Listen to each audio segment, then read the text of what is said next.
Recording. Okay. I'd like to call the meeting of the Narragansett Regional School District School Committee to order. And we will begin with the Pledge of Allegiance, and Mrs. Matson will be holding her flag for us.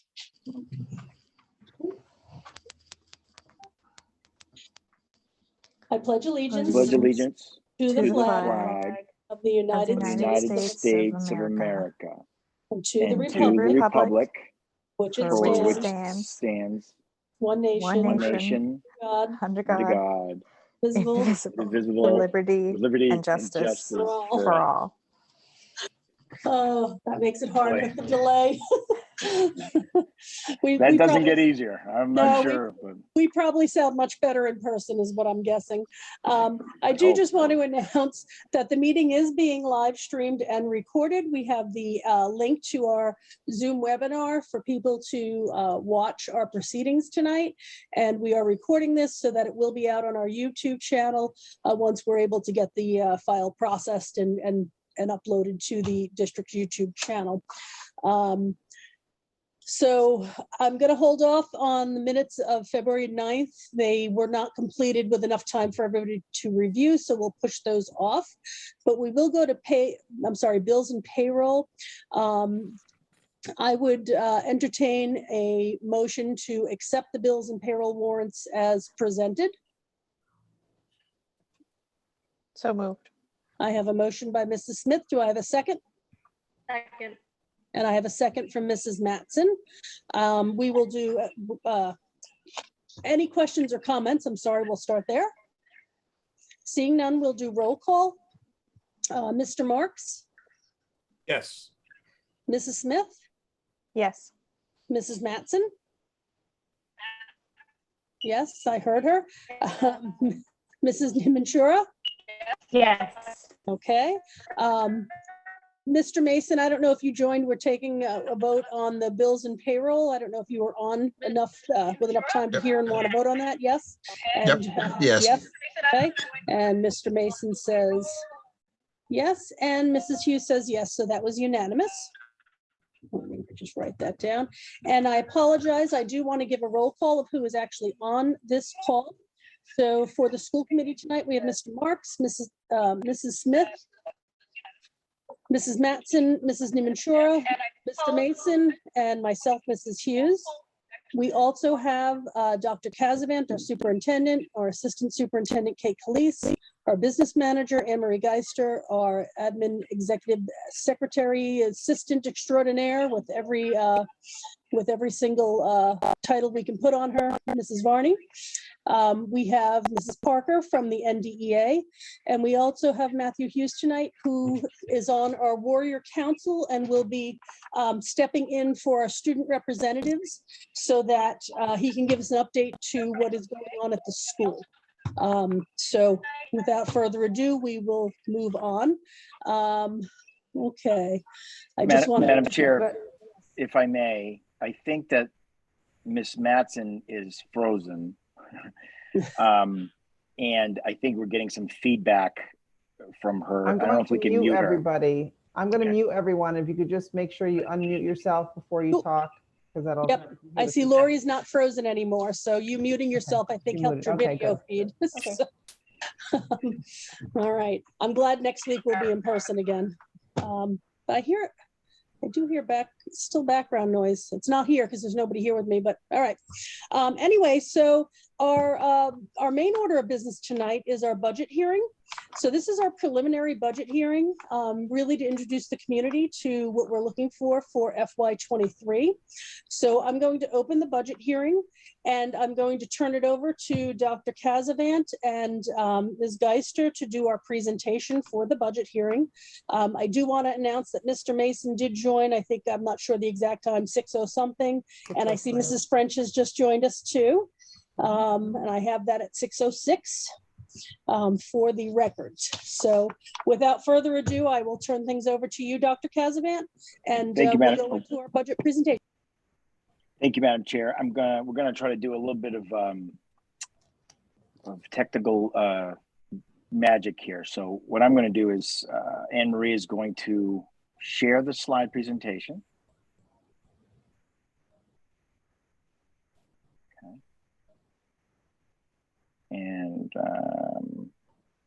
let's see. Okay. All right, let's see how this goes, right? Okay, so is obviously the opening slide. This is in fact the preliminary budget presentation that we presented last meeting.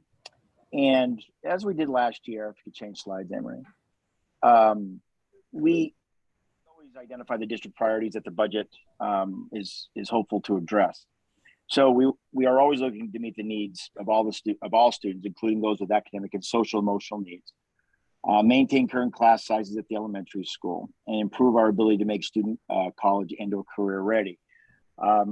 Two of those, well, first off, the first one is part of our strategic plan. It's part of our core values. But over the past 2 years, the driving force that for all of our decision making has really been at the elementary school, given the fact that we only really have 4 elementary teachers per grade level. And again, I say that over and over again. I realize, yes, there are 5 there now, and there were 5 last year, but that is because of ESSER funds. So the general fund only funds 4 per grade, and also to improve, our ability to make students college and/or career ready. We have Project Lead the Way that we have worked very hard, and we're one of only, I believe it's 10 or 11 districts that have Project Lead the Way K through 12. And of course, we have a very vibrant, that's actually coming back to life now that COVID is starting to loosen up a little bit, the internship program and our college readiness, which is our early college program. And I guess I'll kind of spring this now. We found out yesterday that one of 4 districts were up to be selected into this program, and only we move forward. So Narragansett is in fact the recipient of the early college program, which is a huge deal, quite frankly. So we'll be able to do dual enrollment, etc. So those have been the district priorities, among many other things, but certainly those have been the main priorities. So how does the budget meet those needs? Well, we've used ESSER funds as they have been intended and were intended. They were to hopefully close the learning gap that being remote, that was a very tough time and continues to be a tough time. And we knew that we had a lot of learning gaps. So ESSER 2 and ESSER 3 were developed to help add programs and staff to help combat that. It helps maintain our class sizes, which we've talked about. It supports early college programming through our technical assistance, but certainly through our coaching. And it supports the STEM program, which we've talked about, Project Lead the Way. So in FY23, next slide, please. It's a little bit more difficult than I thought it was going to be, Emery. FY23, it'll take all available funding resources to adequately fund the FY23 operating budget. About a month ago, before Chapter 70 numbers came out, which is the money that we generally or basically receive from the state, we were going to have to cut every ESSER position that we had and utilize every dime that we had just to try to cover the gap between what we forecasted on receiving from the state and what we needed. That changed dramatically, and we'll talk about that a little bit when they change the formula. The ESSER funds will be used to maintain elementary class sizes. We've talked about that a lot. We've committed to that, and we've been able to maintain that 5 teacher at every grade level for 1 more year. But I will say that at the end of next year, unless something changes through the general fund, etc., then each elementary grade will lose 1 teacher, and we'll go back down to, we'll go down to 4. A portion of the health insurance will be moved from school choice to the general fund. That has been something we've been harping on. Health insurance has been really a rock around the necks the budget in terms of what school choice monies come in, and we worry about it because, and have worried about it and still worry about it, but that is a cost that should not be in school choice funds that fluctuate quite a bit, and they fluctuated again this year, and we'll talk about that. But given that the Chapter 70 budget changed, that it allowed us to move a sizable portion to the general fund, which has always been our goal. Student supports will be maintained to address the social and emotional well-being of students. You know, we have school psychologists, we have BCBAs. Again, at the elementary level, we have 5 teachers per grade.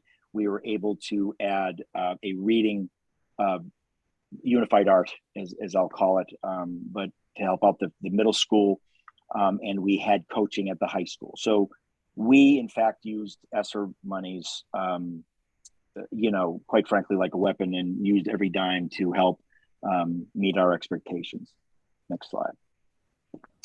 So I teased it a little bit, but Chapter 70 increased in January, much to our surprise, quite frankly, by $686,000, almost $687,000. You know, you come from a district that's either a poor district or a district that is not used to seeing a lot of money. When we received our numbers, both Anne Marie and I called our respective organizations and said that they must have made a mistake. I said that last time, but we didn't believe it. But it is true that the Chapter 70 funding has increased by that much, and that is because they reverted back to an older FY17 version of poverty, how to calculate the poverty, students in poverty. And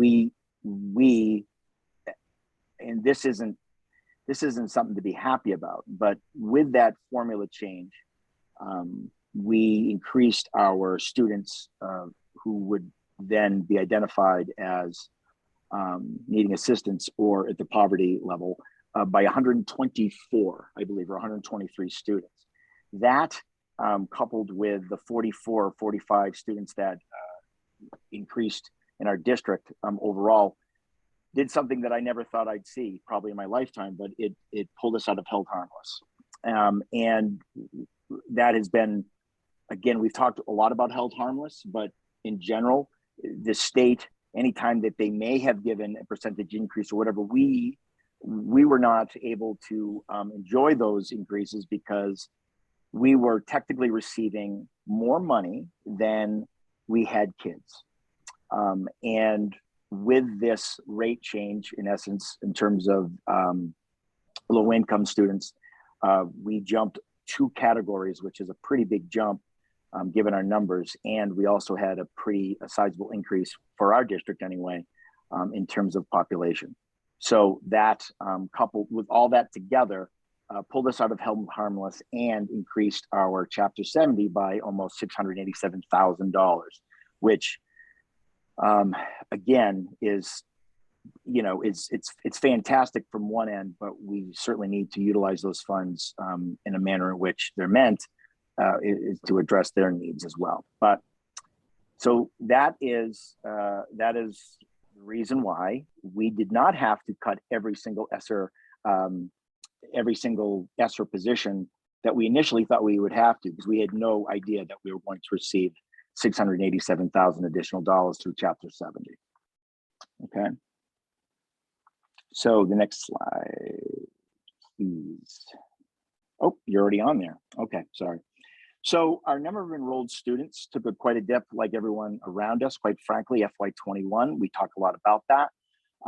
You know, when students homeschool, they literally have to unenroll from our district, and they are not part of the count any longer. And again, we had kids in various states of flux last year, but we saw, you know, a pretty sizable increase from last year to this year. Obviously 1327 to 1393. We usually hover around 1425, 1450 as you look back, and I fully expect that we would see those numbers continue to climb as we move forward. Next slide, please. So the overall enrollment by town, which I spoke about earlier, you know, we have seen an increase. Phillipston increased by 11 students this year, and that is quite a jump. Again, it's all relative, but 11 students for Phillipston, given the total number that they generally have, was a pretty sizable jump. But overall, as we look across, you know, it has stayed in general the same. Again, our overall numbers are down, but we're starting to see them climb. So the school choice trending report, we've talked about school choice quite a bit. We do use those funds to fund things like our, you know, our at least our portion of the health insurance, and that has been a concern because when these numbers start to wane, then that's less money that we are taking in school choice, and you then very rapidly can see a situation in which, as we call it, going upside down. So more kids are going out than coming in. Remember, we haven't taken a school choice student in the elementary level for, I believe it's 2 years at this point in time because of overcrowding and the potential of our elementary going to 4 teachers. And again, we're trying to keep those class sizes as low as possible. So when you look at this chart, I know that you've done plenty of times before, you'll see that, quite frankly, that the number of kids leaving the district school choice has steadily declined. The number of students receiving has also declined, but again, and of course our differential was 69 students here in 2022. But what I want to make sure I say again is that it's not a matter of wanting to come to the district. In terms of school choice, you know, we have anywhere between, I don't know, I'd have to double check it again, but anywhere between 50 and 55 kids at the elementary level that sign up, or at least to be considered, which we don't even consider at the elementary level, as I stated. And so normally the students that we do take are at the middle and high school, obviously. So again, it's a good sign to see that the number of kids school choicing out is decreasing, but we fully anticipated that we'd see the number of students coming into the district school choice would also decline. So that translates into money. And so the next slide, which I've shown over the years, that blue line is the difference, the differential. So when you look at the receiving monies, you see, oh, okay, that's certainly FY20 was at 1.3 million, and it's dropped down to 1.1 million. And our sending numbers have, again, depending, because someone asked a great question, well, how come that number is higher if the number is lower, you know, in terms of kids leaving, is that if we have school choice students whom receive special needs services, that can be tacked on to school choice, to the district school choice that's sending. So we talked about that $5,500 that I would say the average student that we receive in terms of school choice monies. It's more if in fact the student is receiving some type of SPED or related services, and we're able to charge the district for those. So that's why that number is higher, meaning in terms of the sending, although we are sending less kids total. So if you remember, we started to forecast out, just given what we lost in terms of school choice students in 1 year, which was 30, which was a couple of years ago. Just to quickly recap what we've done in the past is that I have always tried to balance the number of kids who leave the district, meaning that I look at how many seniors were school choice, and I try to take in as many of those, and those who school choice, who were here school choice, who then went to Monty Tech. their sending districts. And generally what I do is I try to at least match that every year. That's how again, in the past, we haven't been able to do that. One, because we're not able to take, or we haven't decided to take any students at the elementary level. But so when we lost 30 and we couldn't replace 30. So we did basically a forecast, and we thought that it was actually FY26 that we would be upside down or underwater, meaning that given that ratio, that we would be spending more money school choice out than in. And we actually were able to add a year to that scenario because of how much Chapter 70 we received. So the increase of $687,000, give or take, the increase bought us a year. So when we had this last year, it was FY26 was the year that we went under that amount. But given the formula change in Chapter 70, it bought us a year, so to speak. We also have not lost 30 kids this year either. That's a pretty high number, but we're going to continue to use that unless we start seeing that it's not going to be that, for a period of time. Okay. And Maria, I'm going to turn it over to you for this one. Okay, so this is our operating budget, which is everything, it's all of our funding sources that we use to run the district as everybody knows it. So we have the general fund budget, which is made up of approximately $21,325,337. Then there's other funding sources from the revolving accounts, circuit breaker, and then like Dr. Kazavan said, we have school choice that we use a lot from as well to cover some salaries and our health insurance. Our grant number is extremely large this year because of the ESSER monies that were given to us by the federal government. So that is not normally that large, but it is this year. So all of those accounts all have expenses in them that we use to cover salaries or supplies or services to run our budget. So that total of 25 million is what it costs to run the district. So then we have to look at all of the money that we have coming in to fund that amount. And again, it's made up of the revolving accounts, the circuit breaker, the school choice, the grants again. And then the biggest portion is the Chapter 70 funds we receive and the local aid, which is made up of our E&D and the assessments from the town. So once we apply all of those funding sources to the number that we need to operate the budget, we show a shortfall of $377,343.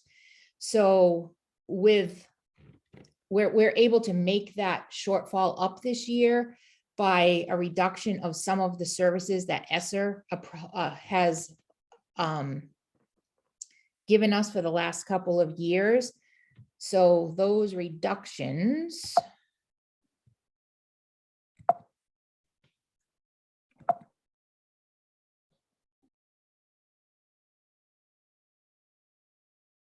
there we go. All right.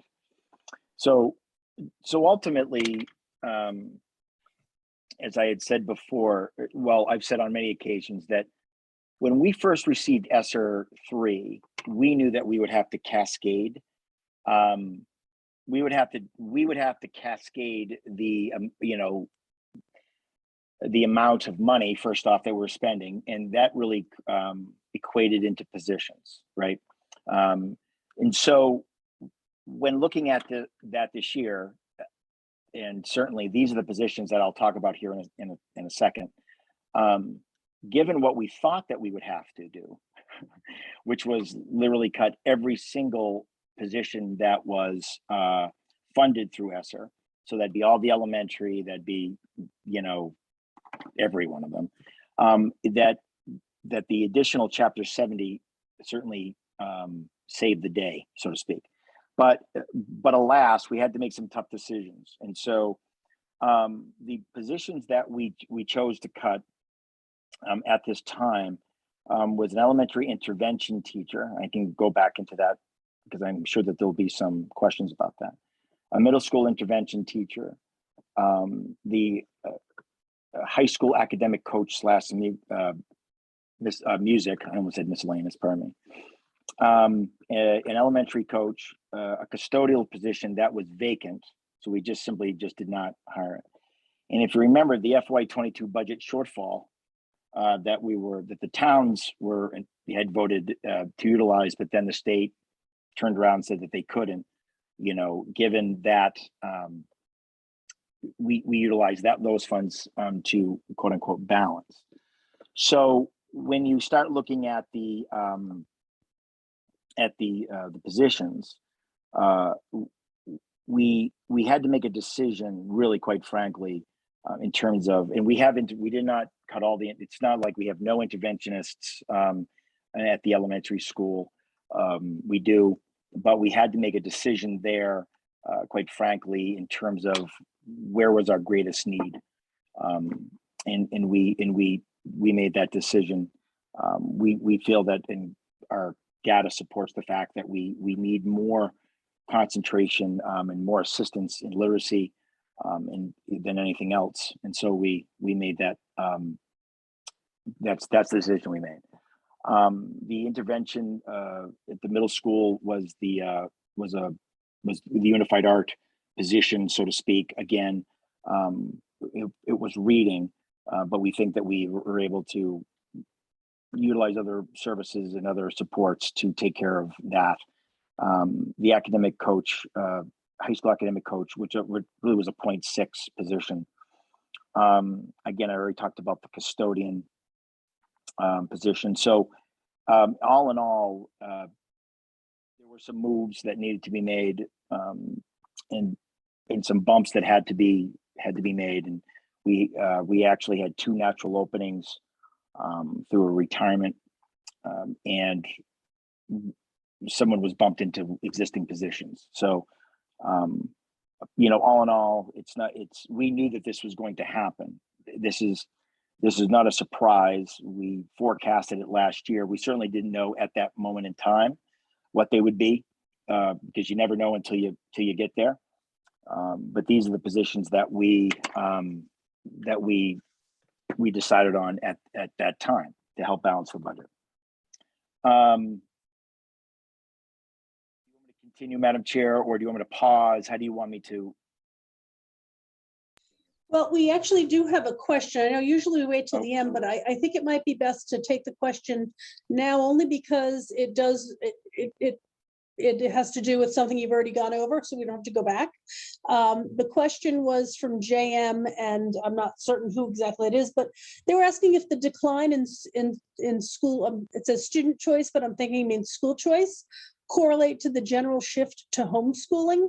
So if you just want to clarify the difference between homeschooling and school choice, I think that would be good. Well, I guess the answer is yes and no.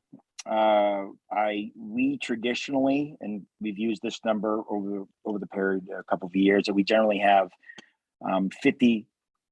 roughly 50 homeschool students. Right now, I think we're sitting at 89. So clearly, when you look at that, if they were all to come back, that would be certainly yes. Is it the only? But again, I think the question was about school choice, though. Was that the beginning of the question, though? I'm sorry. Yeah, I think that it'd be good if you can clarify the difference between school choice and homeschool, because they're not the same. No, so homeschool students are, in our case, they are district residents. They live in either Templeton or Phillipston, and the decision has been made, obviously, by the parents or guardians to homeschool their students. So they literally come right up. They are unenrolled, and they do not count towards any of our funding mechanisms or formulas. School choice students come from other districts.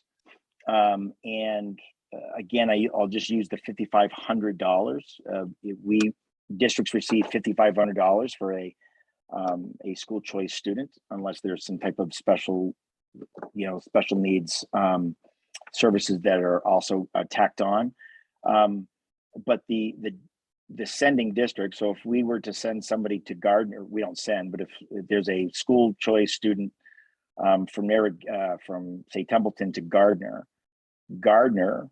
receives $5,500 in essence from Narragansett, and we keep the balance of whatever that per pupil expenditure is that the state utilizes. Let's say it's 12 or 13,000. So homeschool and school choice are not they're not calculated in the same math problem whatsoever. I guess you could say that they both are. You could add them into the funding category. School choice brings money into the district or out, depending. Homeschool, yes, it takes away the per pupil expenditure. No one gets, quote unquote, gets paid in terms of districts for homeschool students. So I'm not sure if I don't know, I can't see. Well, the person who asked the question just said they understand what the school choice versus homeschool is. The question was, well, the point was, we should probably expect some reinstatement percentage of the school choice kids coming back in the future post-COVID chaos. So I think the point is that maybe some of the students who have school choice out will come back into the district. Also maybe increasing. So I think, Sure. and if I understand you correctly, and please, as I said, it's a bit of an inconvenience for everybody. I understand to try and type in questions in the box tonight since we are remote. But I think I see a thank you. So I think I got the gist of the question. So our district students may choose to come back. Yes, given the fact that things are starting to hopefully level out and quiet down. That's always our hope. Absolutely. Yep. Madam Chair, do you want me to keep going, or do you? I don't see any other questions popping up now. So if you want to keep going, we'll continue on. Okay. Anne-Marie, I believe this is your slide on this. Yep, so this is the slide that shows the money that I am anticipating will be left over from ESSER 2 and ESSER 3 in this year that will roll to next year. So it is approximately $819,472. And we are going to use that to fund some teaching positions for $423,000, the athletic director for $85,000, some district software for $40,000, some middle high school building maintenance of $18,000, nursing supplies of $8,000, the middle high school grounds for $13,000, virtual school for $10,000, athletic transportation for $78,000, and then athletic conference dues and police details for $22,000, freshman academy for $2,000, high school testing for $11,000, and professional development for administration, their memberships in our advertising budget for $15,000, and then extracurricular stipends for our staff that do all of the after-school activities and our teacher leaders for $93,000, and all of that together comes out to the $819,000 that I anticipate we will be able to roll from this year to next. Madam Chair, I'm just going to take a wild shot at this just in case, just thinking about that question that I just answered or we received. If you were a school choice student in the district, and given the COVID chaos, parents decided to homeschool that child. So if I may, I'm just going to pick a town, doesn't matter. We had a child here from Waltham who was school choiced here. Parents decided to homeschool them during COVID. That child no longer, one, and I think this is obvious, is considered a school choice student. And two, they don't automatically come back as a school choice student. They would have to reapply when we are open for school choice. The reason why that dawned on me is because we had a question a couple of weeks ago about the same scenario in which someone was a school choice student. They homeschooled a child. They wanted to put them back in the district, and we could not because we're no longer taking school choice. So just in case, I just want to make sure I throw that just in thinking about all the different variables. So thank you, Madam Chair. Thank you. So, okay, Henry, sorry. So our school choice revolving account, these are the monies that we receive for the students that are coming into our district. And these are the expenses that we put towards that money that's coming in. So for next year, we have slated 8 teaching positions to come out of school choice for $514,000. We have some professional development for our support staff of $10,000. We have professional development for our teachers for $35,000. We have curriculum writing for $12,000. We have in-service workshops for $10,000. We have sick time buyback, which is when a staff member retires, they're entitled to some buyback of their sick days. That's estimated at $41,000. We have resource materials for professional development for $25,000.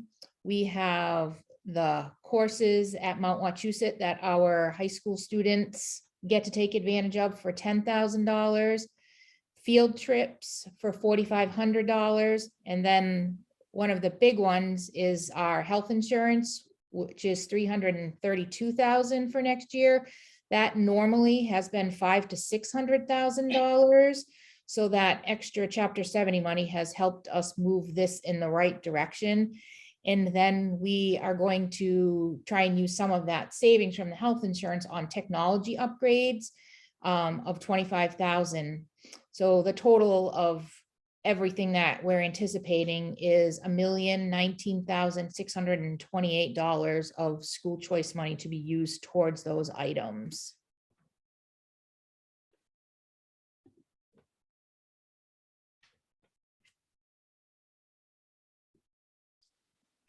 So our general fund increase overall is, I believe it's 4.44. I can't actually see the whole thing. But that increase is made up of our Chapter 70, which, as Dr. Casavant had said, we received a almost $87,000 increase over last year.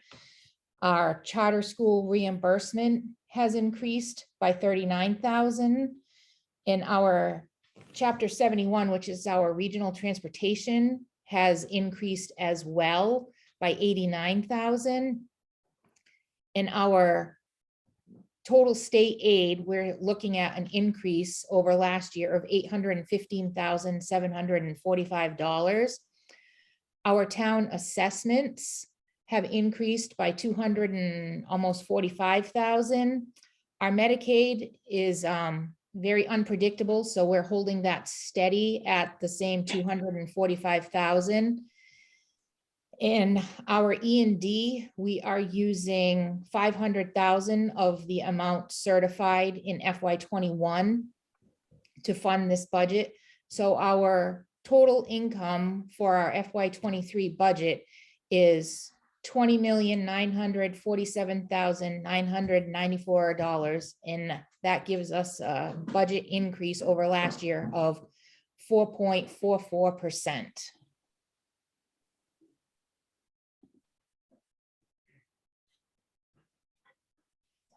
This next slide is the breakdown of the assessments by towns. The minimum local contribution for Phillipston went up $15,000.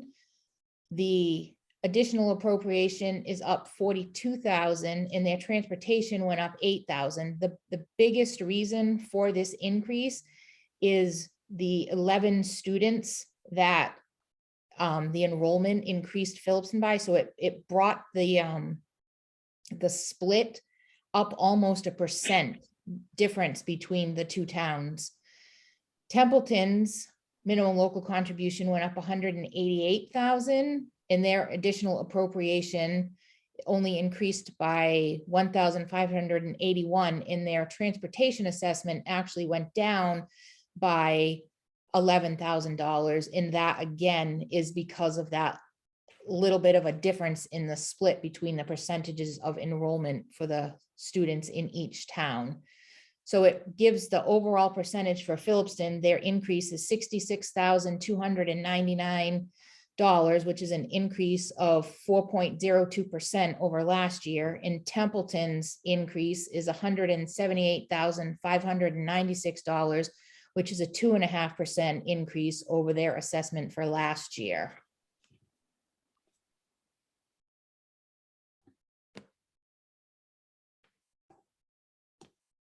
Want me to just keep going? Yeah, I was going to say we can both talk about this. You know, the one thing that we've shown this slide every year since I've been here for the last 6 years, and we have the area, the count descriptions. We have the 1,000 series, 2,000 series, 3,000. You can see them all. The one thing that I want to really hone in on is that the instruction, you know, a category has gone up the least amount. And so I think that's important to highlight. Now, granted, there are some things that need to, you can't very well run a business or a school district without, right? So when we talk about insurance, fixed costs, as you can see, has gone up 22%. I'm gonna let Anne-Marie talk about that. Transportation, et cetera. So I think that we've, and also, by the way, you look at maintenance as well. And those are areas that we don't want to, again, you don't want to be skyrocket percentage increases, but certainly we want to make sure that they are healthy increases in order to keep up with what we actually need to do. And of course, the facilities that we are teaching and learning in. And so, Emery, I'll let you, if you could talk about the others. Yep. So the fixed charges, that's the category that includes health insurance. So the reason that sees the largest increase is because we moved a portion of the health insurance from school choice over to the general fund. Excuse me. That is the cause for that. But there also is an 8.5% increase to our health insurance rates for next year.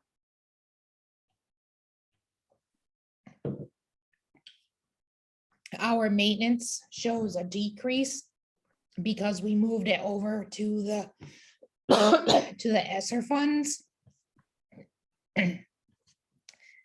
In the tuitions held pretty steady this year with only an increase of 2.5% increase.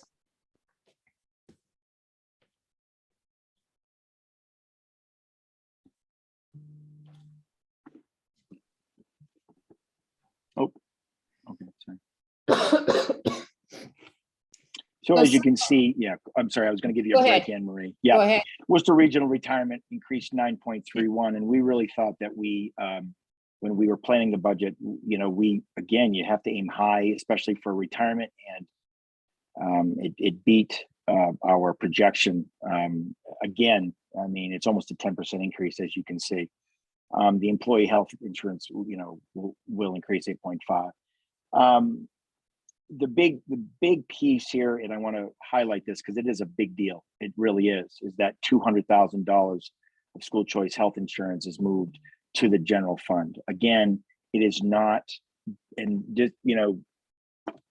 decisions were made at one point. I'm sure that they needed to be made, but certainly you don't want to put a cost like that into a revolving cost. And so we're going to work very hard to continue to move those out. Move that out, health insurance. Our general property insurance went up 3.6. Fixed costs, again, overall got up 4%, which is, they were higher last year, I believe. And the 24, so our general fund fixed cost makes up 24.5 of the entire general fund budget. Now, granted, that's not something that is that is unseen. That 25% though, quite frankly, is a huge chunk. And with inflation, et cetera, and if they're not adjusting for it at the state level appropriately, that could be a number that moving forward, if it doesn't get any better, could be really problematic. And that's, of course, I think we all understand that. But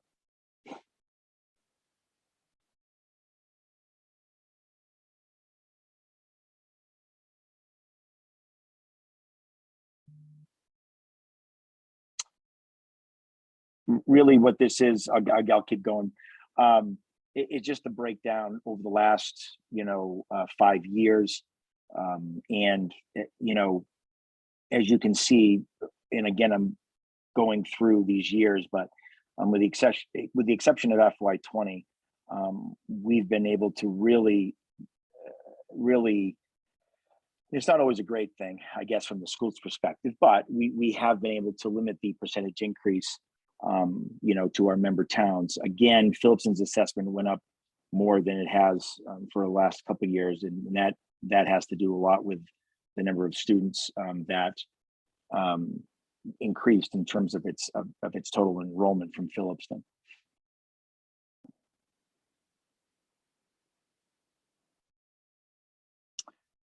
So in essence, the general fund budget is at level service. Again, with an asterisk, we understand that, ESSER funds have added positions, but again, that's what the ESSER funds were for. So ESSER funded service will not be level service. So we have currently in FY22, we have more ESSER funded positions than we will next year. And that's important to, of course, to stay. But we're moving in the right direction financially and educationally, honestly. Even during the pandemic, we kept our eye on those academic and social emotional, targets. And even with the limited funding, we were able to really, through the hard work of everyone, just everybody. I have a great team of people, and we've really had to prioritize, and we've had to really stay with it, across the board. And we've been able to do that. I think that ESSER funds certainly helped us do that. That's not certainly a secret, but the change, I think, in the formula, and if we continue to move in this direction, in terms of, the Student Opportunity Act, and, then I think, we'll be in better position next year, but we'll just focus on FY23 for right now.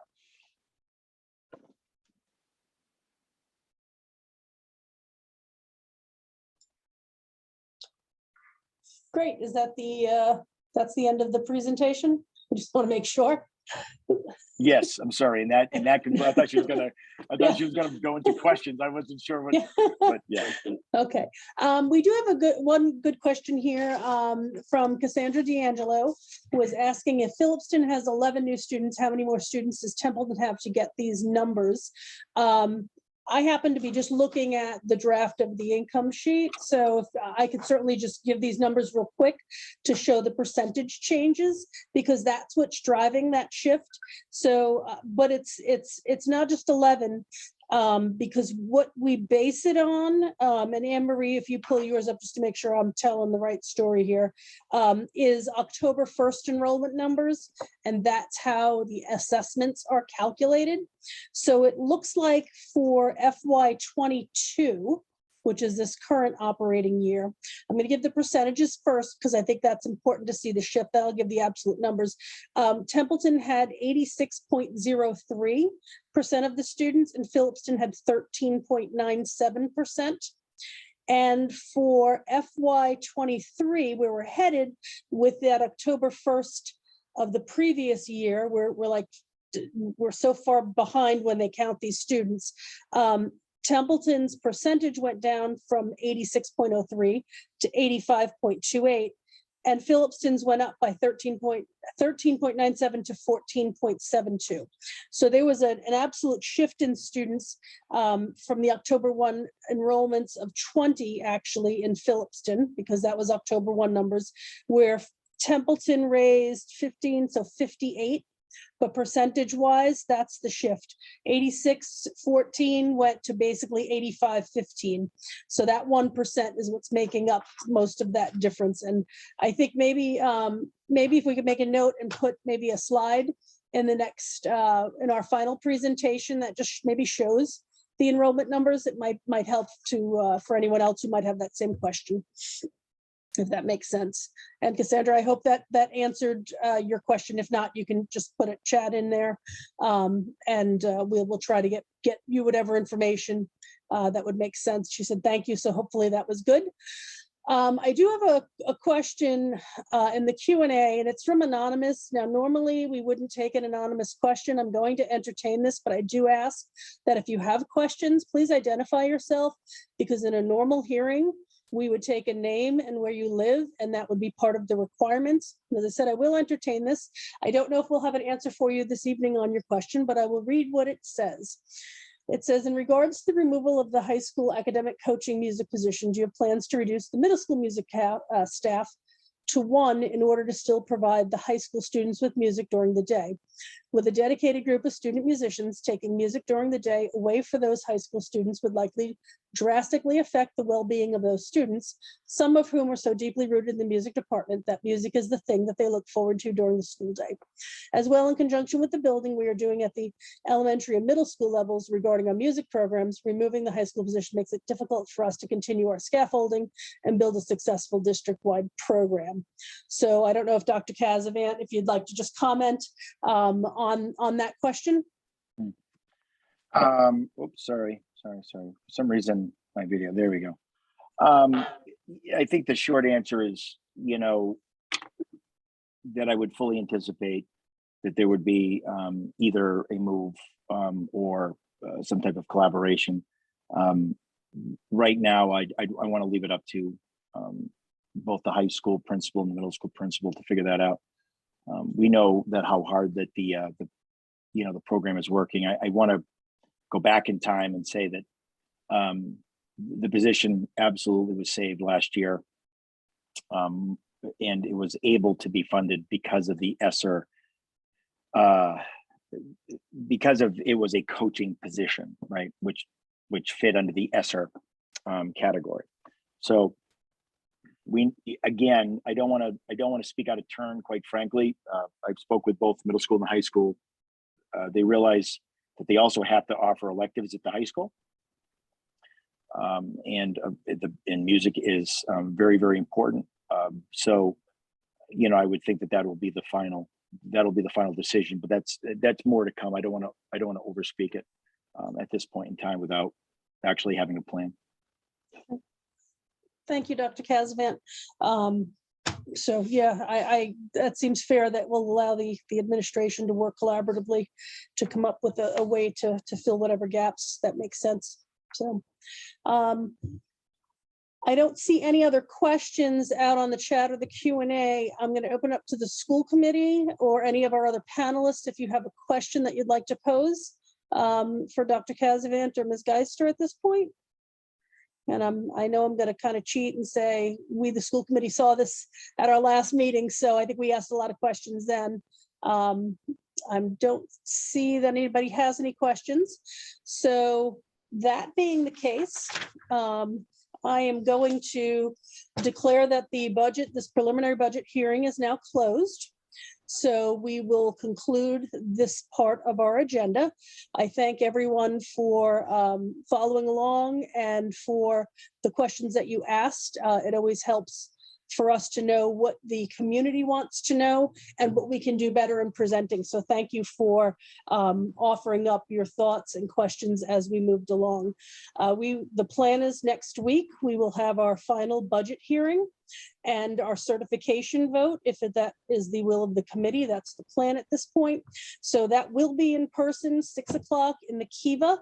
So I encourage all of you to attend if you've got more questions, or if you have questions in the interim, you certainly can reach out to Dr. Casavant in the interim prior to the budget certification.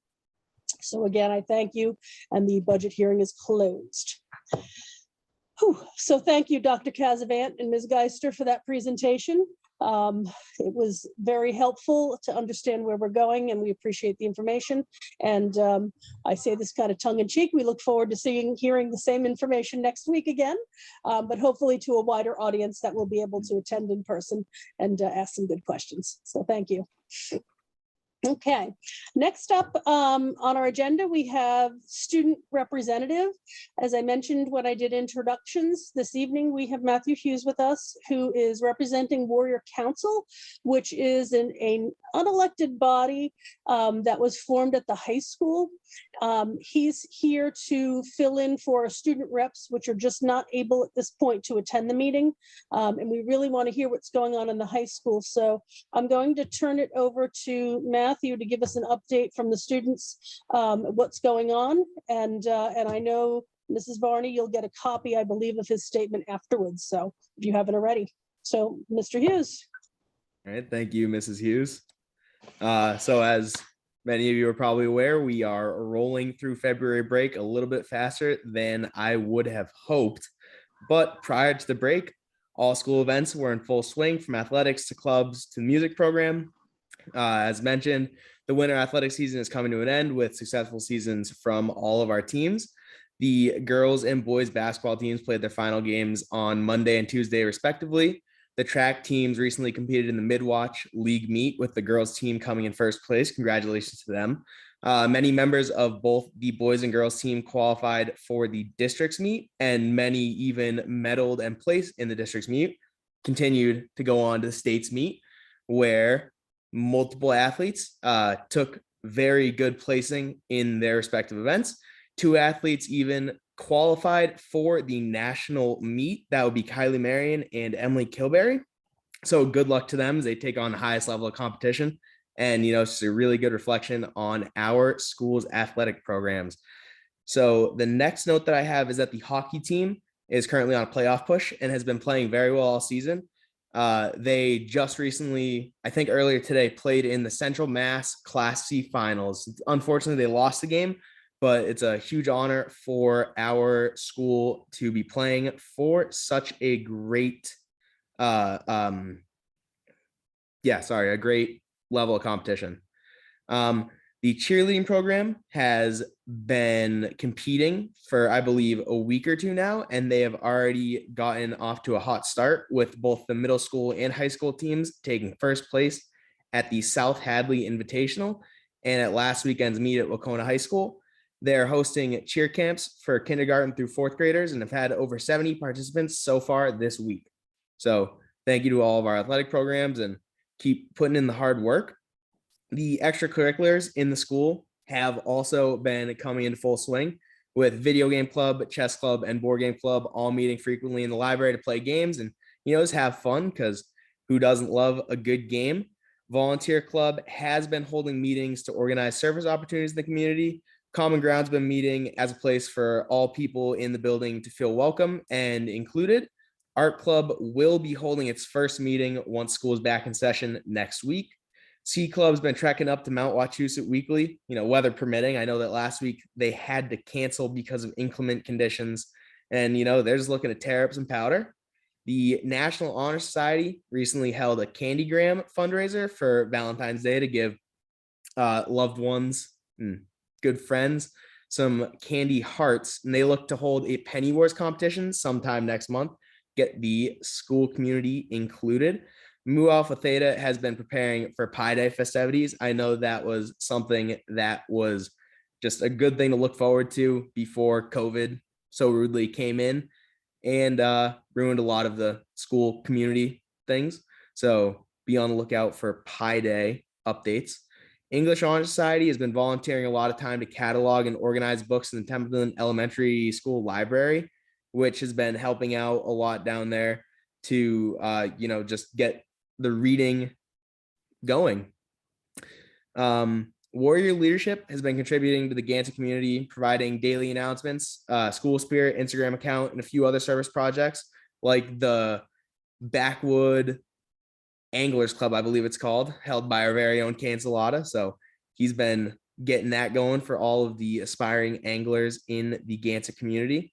Additionally, Warrior Council has been meeting, discussing ways in which the school can strengthen and improve our culture, just to make it a even more positive place than it already is.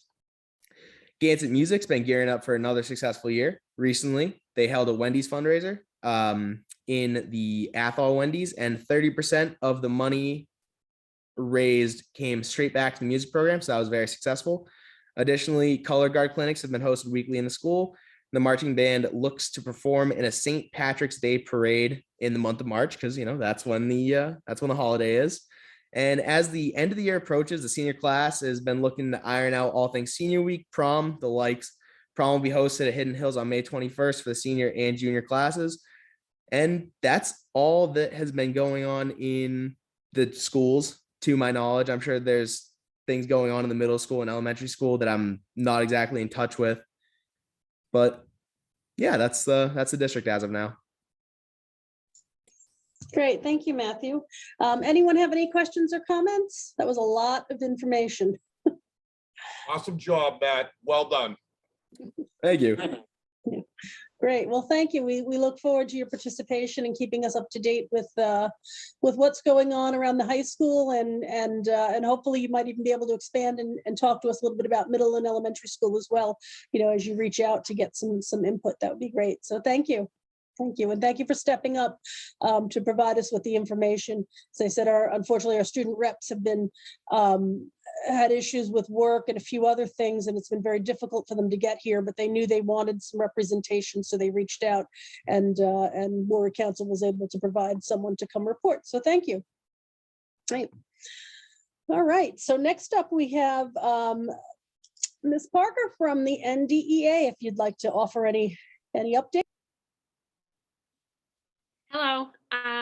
Not too much to share, just that right now everybody's obviously on their February break. And I'm just hoping that everybody's getting rested and rejuvenated and ready for a longer stretch coming back, and we're getting closer to spring. So hopefully everyone has some energy and we'll get back and really just jump back into academics. Thank you, Ms. Parker, for the update. I hope everyone is enjoying the February break. And I'll ask the question before the students can tweet at you, but Dr. Casavant, with the upcoming snowstorm on Friday, will there be a snow day? That's a call I'm going to make in the morning, Friday morning. So just, be ready for a call.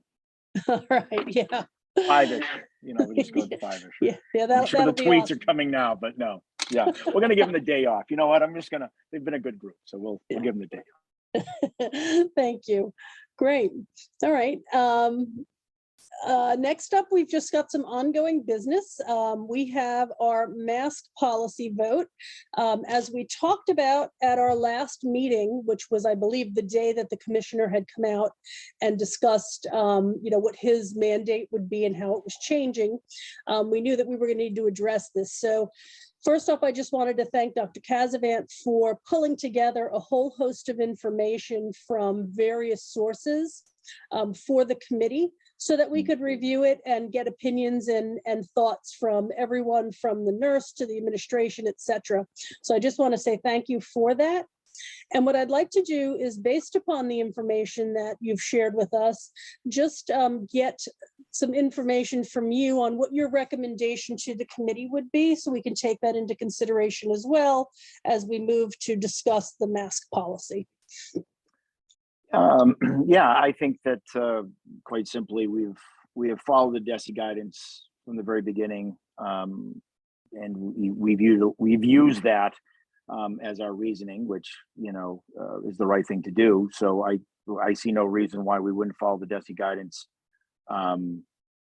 Moving forward, as I think it was the 28th, to suspend, in our case, the mask covering policy, obviously with the two caveats of health offices and buses, which is the federal mandate, which we don't have any say over, but I feel comfortable with that recommendation. Great, thank you for your input. So what I'd like to do is I'd like to get a motion on the floor, and then we can have some discussion. Do I have anyone who'd like to make a motion? Madam Chair? Yes, Mr. Marks.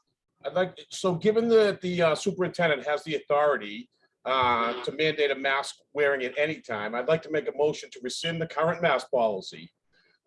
We should continue to monitor those numbers and understand there's a possibility that masks may be required if positive numbers rise in our community. Okay. Right. Madam Chair, the mask policy, I just want to make sure that if you suspend the face covering mask policy, Yep. I just want to make sure we're clear, because I can just feel my email filling at this moment in time. That without the I don't have any authority to do that. That would have to be something that if again, using that example, would have to come before this board. Mhm. I'm going to ask to reinstate the mask covering policy. I just want to make sure that we're clear. Some districts have given the authority to the superintendent, the masks, because in the way it's written, I think it's the last line, Madam Chair, the school committee, I think, makes that decision given the policy, I believe. I want to make sure, I don't have it in front of me, but I want to make sure I'm clear. No, so I believe what Mr. Marks is referring to is that if we rescind the policy, repeal it, rescind it, whatever you want to say, retire it, that goes away. You do actually, the superintendent does have emergency authorization, right? If something should happen for health and safety reasons, that you would then be able to react to it, and then you would follow up with the committee as soon as possible to support whatever decision you made. But if there was something, I think what Mr. Marks was alluding to, if we found out 3 weeks from now that our numbers skyrocketed once again, you really don't have time to get the committee together before you might make a decision, but you would get us together right afterwards, but you would be able to make the decision. So you do have, I stand corrected. I'm sorry. I thought I was referring to the policy. My fault. Thank you, Madam Chair. That was my intent. Thank you. Yeah. All right. So I have a motion on the floor to repeal policy EBCFA face coverings.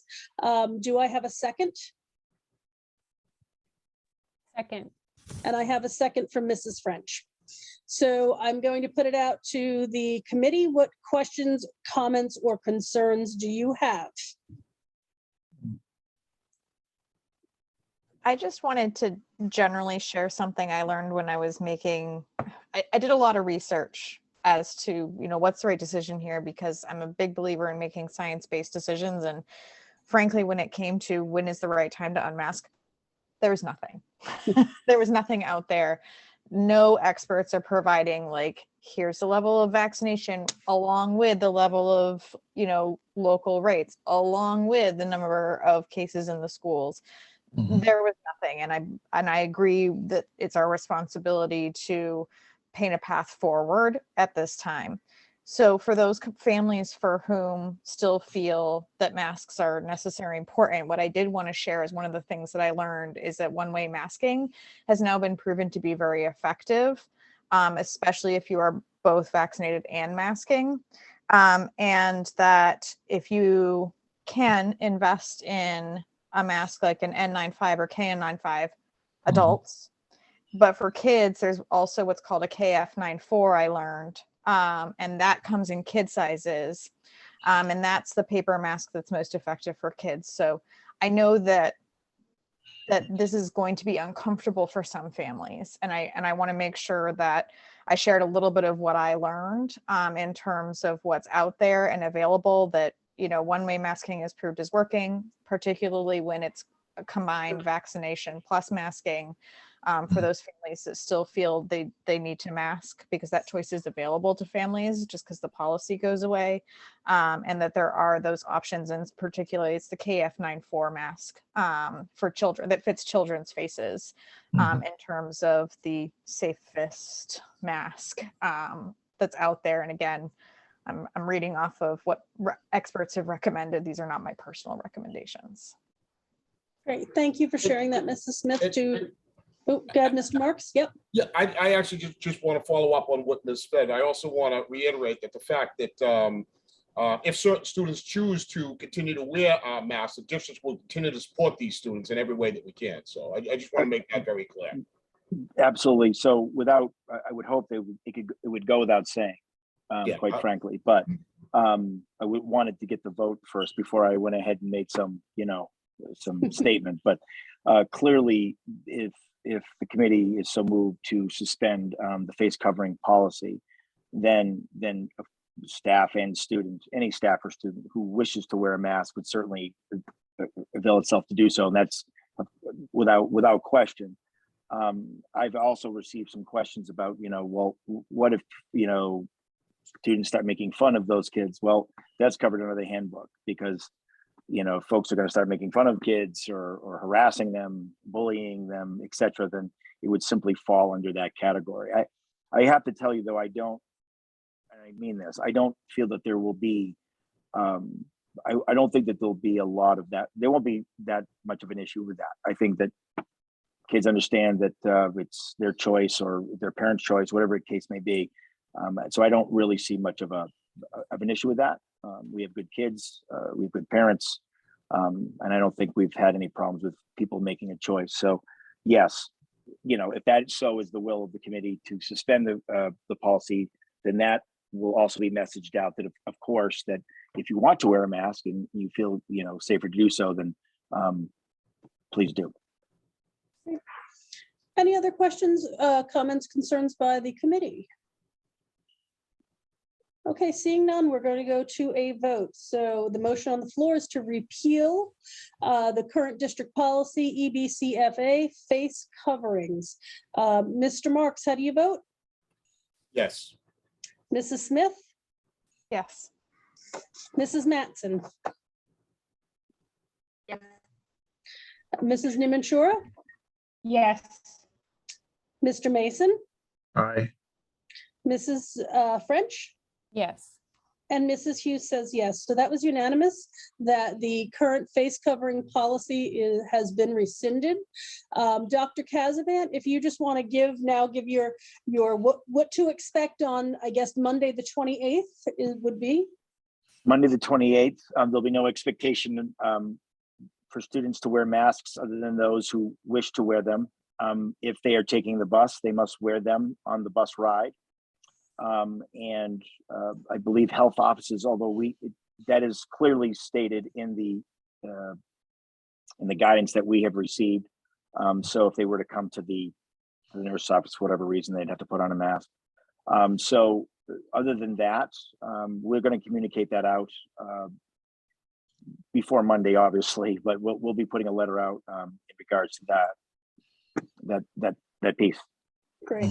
I just want to also add that, rescinding this mask policy doesn't change the way we're responding to COVID positive cases, because that has its own set of regulations that we need to follow because it is mandated outside of us. So Right. I don't know if you want to speak to that just a So little bit. yeah, the guidance clearly, states that if someone is in fact positive and they identify themselves as being positive, COVID, that there's still the 5-day, period in time which they would have to quarantine, and if they come back, they'd have to mask for. I think I'd want the rule up. Thank you, Kate. Thank you. Kate has it in front of her, and I do not. So yes, Kate. Thank you. And as you said, you'll be sending out something to the school community, so they'll know what to expect on Monday. And just because someone did ask, and I want to make it clear, and this policy is true for staff and students, so it's everybody. So we're following the recommendation of the commissioner with his lifting the mandate. So yes, to staff and students. Can Kate? Would you mind? I think Kate has the actual information. I do not have it in front of me. I don't have it in front of me, but I remember because I just remember that it's the 5 days of quarantine plus the 5 days of masking following quarantine.